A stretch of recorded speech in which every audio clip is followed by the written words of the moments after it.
Alright guys, welcome back into another NFL DFS video. This week we got the week 11 core plays here for you. Should be a pretty good one, but first off, right off the bat, I want to say, if you guys could like and subscribe, really do appreciate that. If you guys already are subscribed, just leave a comment in the video of who is your best play from this video. That's going to help the video grow a little bit more. Anything we can do to help the video grow, try to move it from the best kept secret to a well household name here. So would appreciate that. If not, just enjoy the video here. So let's get into the picks for this week, guys.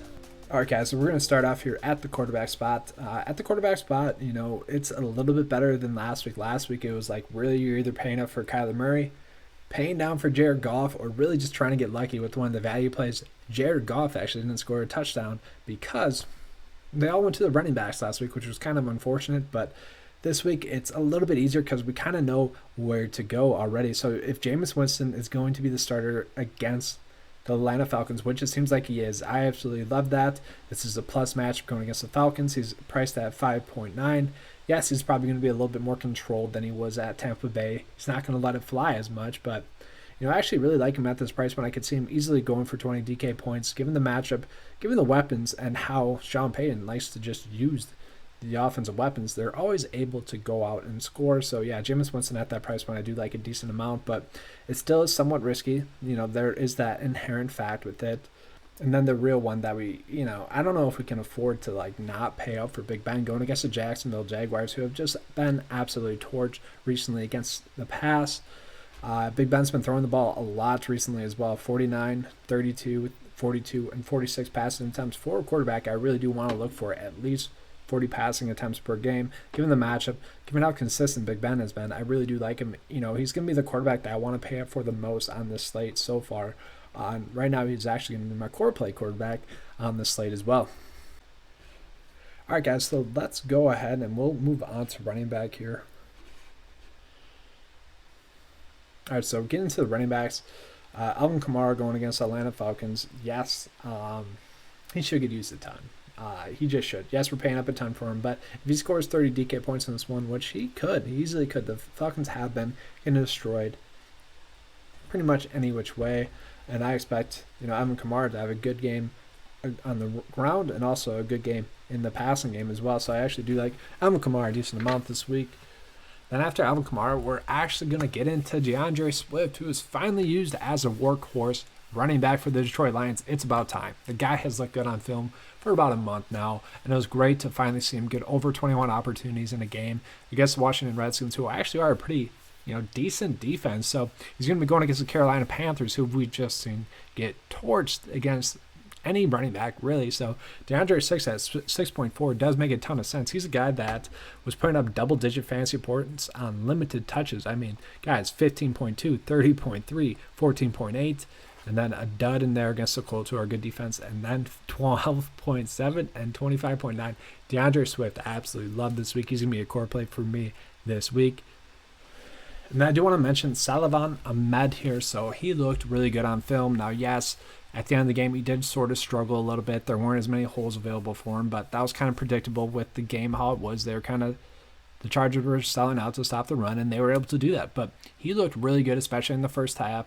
He did have a touchdown. He almost had 2 touchdowns. He got stopped short on the goal line. Maybe if he was a little bit of a bigger back, he probably would have scored that. But still, he was a dynamic running back that displayed some really solid vision. And at 4.8 for the Miami Dolphins starting running back, that is absolutely amazing to me, because you look at what the Dolphins starting running back has done so far this year. It's mostly been Gaskin. It was Jordan Howard for about 2 games.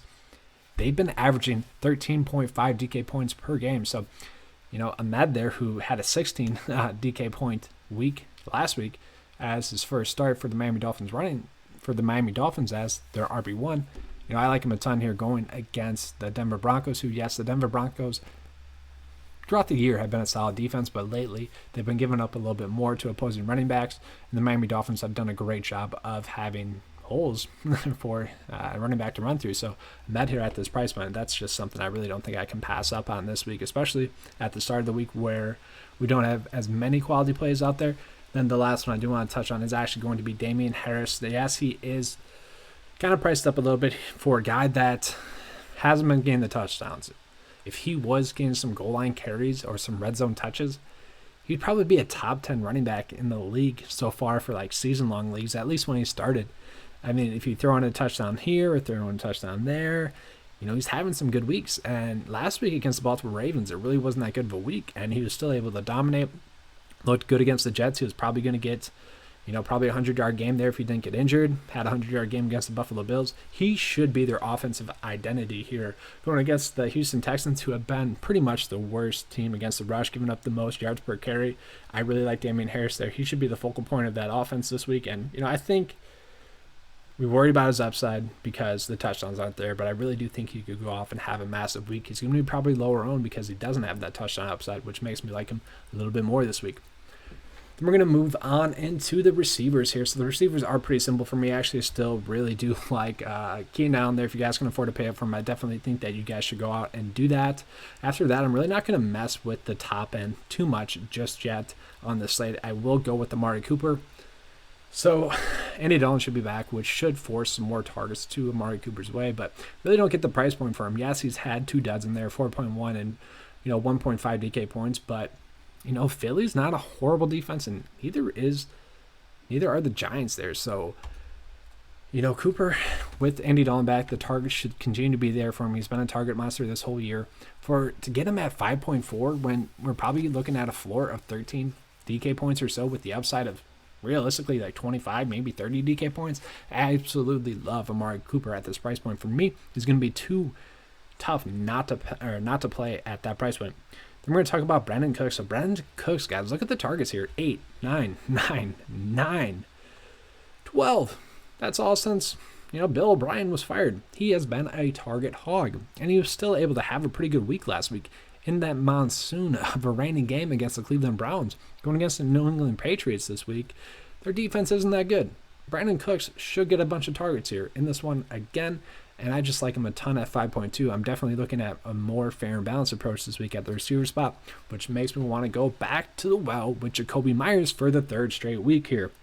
10 targets against Buffalo, 14 against the Jets, and he still had 7 against the Baltimore Ravens in a rainy mess there. It was. And he was still able to score 15.8 DK points. Yes, a little bit of that was from a passing touchdown, but you don't score that many points from a passing touchdown. He still would have had double-digit DK points. So, Jacoby Myers at 4.9 just doesn't make any sense, especially given this matchup. He's almost a locked hit value. He's my absolute favorite play on the board this week so far. Go ahead and play him. He's been my favorite play for about the last 3 weeks. So, it's nice that we get to use him on the main slate finally. It's been a while since we've been able to use him on the main slate against the Jets when he really broke out, and then last Monday where he was really just a captain's pick, and that's kind of all we could do with him. All right, and then getting to the tight ends here, guys. So tight end is kind of difficult this week. Hunter Henry, I don't mind going against the Jets. He could have a big week, but the targets have been there 6, 6, 4, 7. The targets have been there. He's been a consistent floor producer. The big weeks just really haven't been there for him thus far, which is a little bit alarming, a little bit worrisome. Dallas Goedert, I do like with the price decrease here. He did get injured in the game last week. He sat out for about, I think 3 series, so not that many. So was able to see 6 targets, still had 7.3 DK points. To get Dallas Goedert at this price point, going against the Cleveland Browns, if we're locking in a floor of around like 5 DK points at the tight end spot at this price point, I actually like that a ton because tight end has been pretty unpredictable. So, if we can just lock in a floor like that, I don't mind that.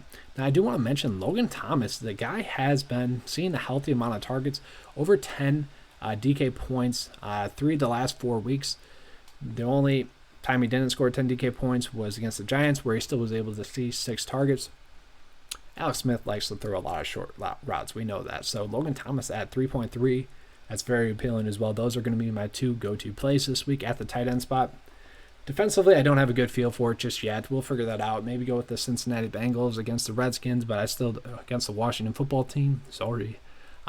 But, I just don't have a strong inclination for anything defensively just yet. We'll be able to establish that later on in the week. All right, guys, that's all I have for you this week. Once again, I would really appreciate a like and subscribe, or even a comment in the comment section, just kind of going over your favorite pick this week. That's going to help the channel grow and continue to grow. So do appreciate all the views here that you guys have been giving to me this whole season. We're going to continue that into next week. So hope you guys enjoyed this video. And as always, guys, let's keep cashing. All right.